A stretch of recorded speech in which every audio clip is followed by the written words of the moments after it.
Hey, Carlos. Thank you for submitting your questions. A while back, I wanted to experiment with something. And if you're a startup founder, I'm sure you can appreciate experimentation. So let's go ahead and get right into it. And I'm going to look at your questions and give you some thoughts and some feedback. So your first question: should seed stage fundraising news always be an exclusive if you're hoping to get into TechCrunch, VentureBeat, or Crunchbase to cover it? Or can you pull off an embargo with multiple publications? Seed stage fundraising is really interesting because it used to be that any kind of fundraising announcement would get coverage in at least TechCrunch and VentureBeat and Crunchbase, which is a bit newer in the landscape, even though it's a few years old. So that's no longer the case. If you have funding, it's not a guarantee that it's going to be covered, but that's not to say that it won't get covered. If you're doing something that's really disruptive, if you're doing something really cool, then that money is validation that there are people who believe that your product or service is here to stay and has potential. So if you were the other hack for getting your seed stage fundraising news into the press is if you have good investors or investors that have strategic value to the company. So it's not only your story, but it's the story of the people who are backing you, if that makes sense. It used to be, like I said, that all fundraising news got covered, but it's rare now that a publication like VentureBeat covers fundraising news. And there's a lot less guarantee that you're going to get your fundraising news covered.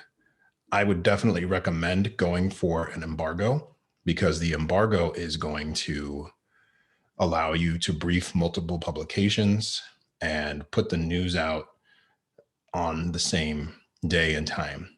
And, an embargo means that your publication date is set in advance, and the people that you speak to, the reporters that you speak to, agree that they're not going to publish the news until a specific date and time.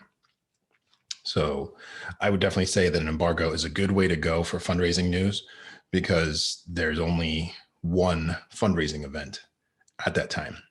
If it's a seed stage, you're only do one seed announcement. When you do Series A, there's only one seed announcement.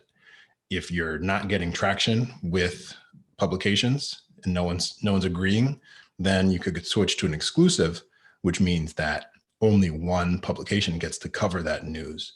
And that means that you get less of an audience.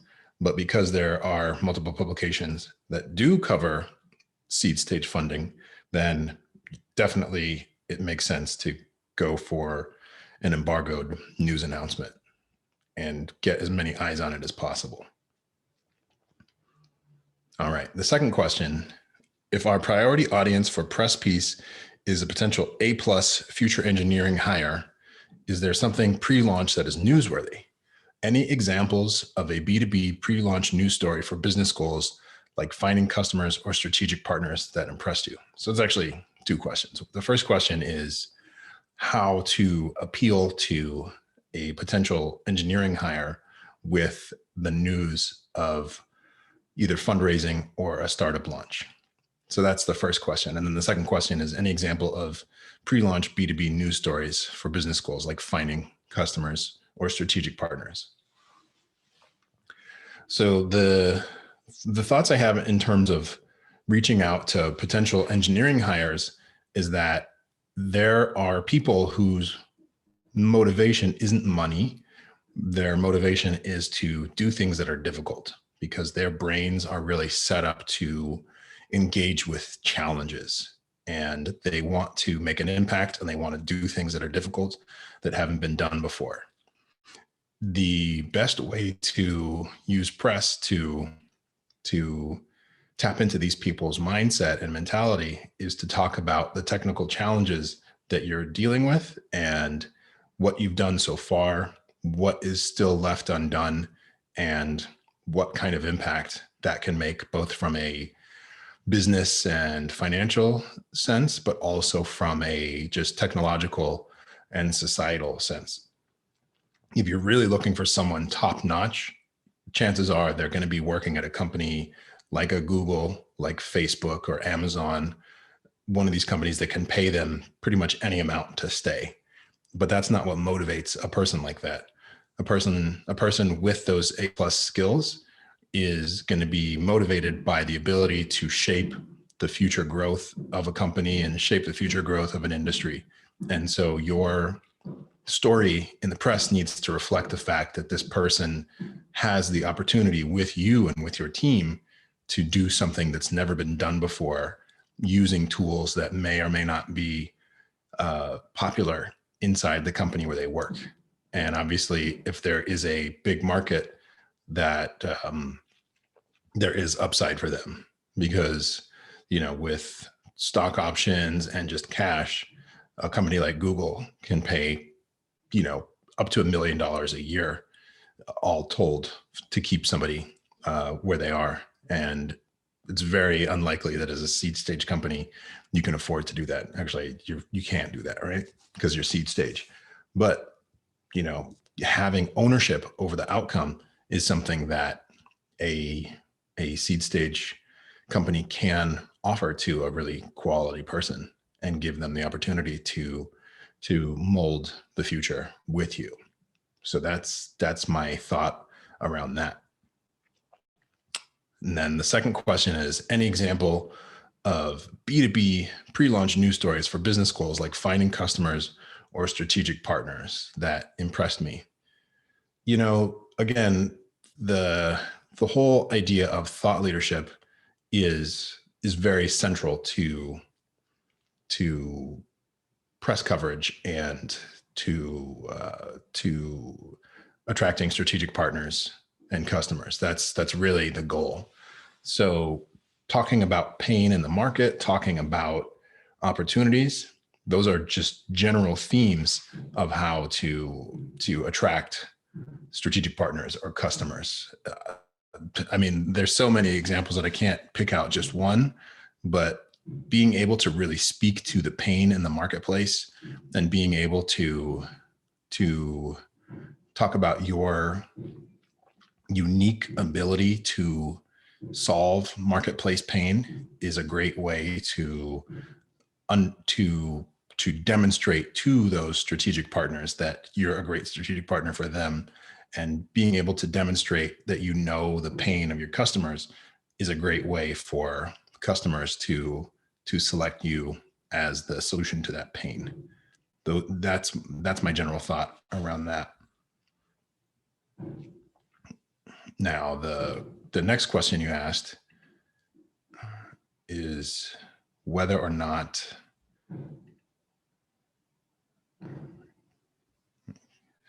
okay, so we are recording. Have I ever seen a case study of a startup successfully using targeted ads of third-party articles for growth hacking and hiring?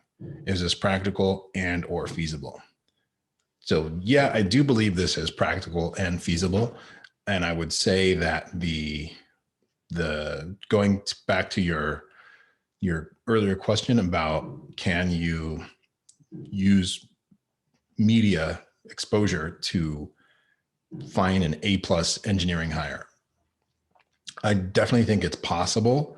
And it's just important that, again, the story or stories that you're using targeted ads for are specific to the engineering mindset or the mindset of the talent that you're looking to hire. And so you have to be very strategic and you have to be very nuanced about making sure that the story talks about the technical challenges that you're facing. And that might be press that is an earned story where you actually work with a reporter to tell the story about your company and what you're hoping to accomplish. Or it could also be a submitted article. And that's where you would write the piece and then give it to an editor and they publish your byline. So byline or an op-ed is another word that you can think about. And when you're doing the op-ed, you have more of an opportunity to say, this is my experience. This is a unique perspective that a journalist couldn't just write because they haven't lived what I've lived and they haven't gone through what I've gone through in terms of building out this company. And then you want to make sure that it focuses on the technical challenges that the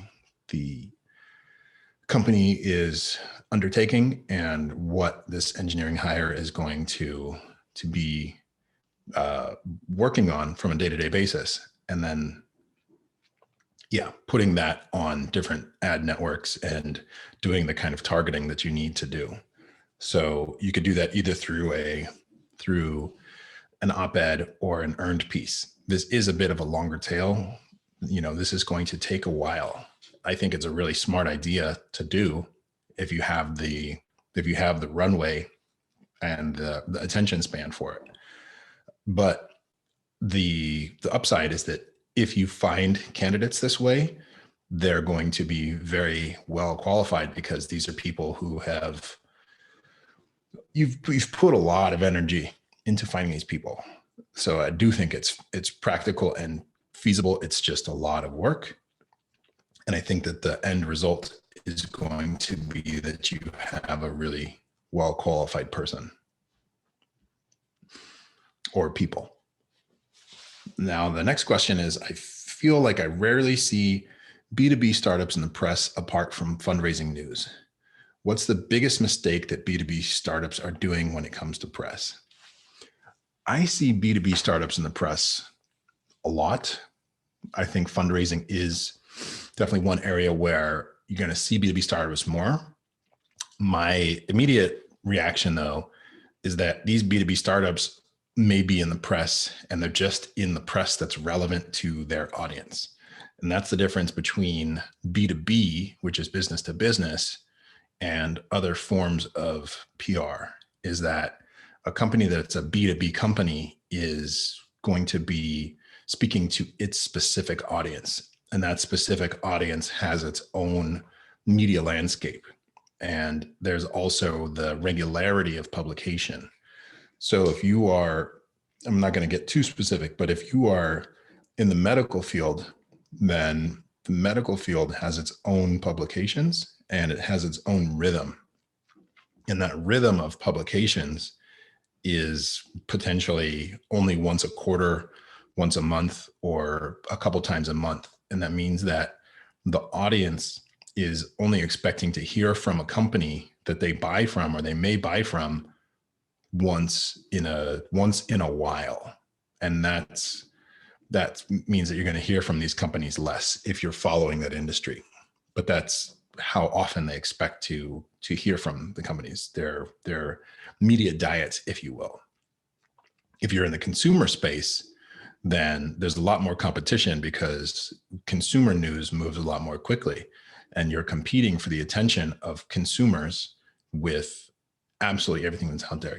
When you're speaking to a business consumer market, you're talking to them and they're distracted by Facebook and now Clubhouse, and pretty much everything else that's out there is competing for the attention of a consumer audience.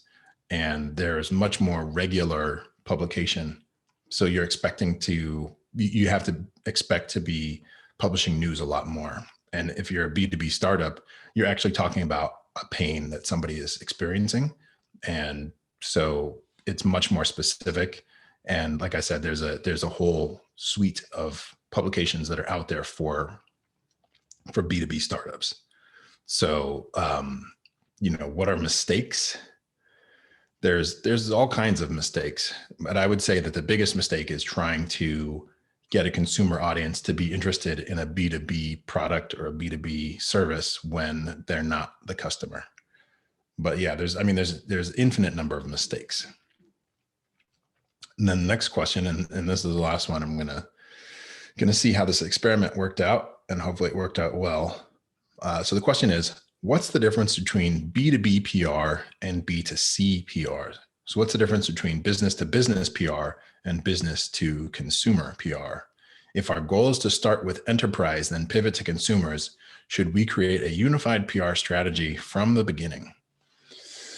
Now, that's a really interesting question. And as I mentioned before, there are very different needs for those different audiences. There's a different cadence and a different rhythm for those readers.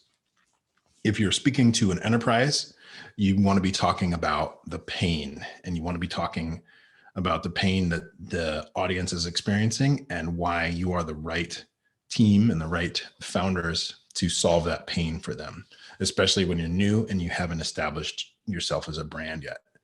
So those are the things that B2B or enterprise audience cares about, is, can you solve my pain, and how are you going to solve my pain? And the pain really comes down to two different things.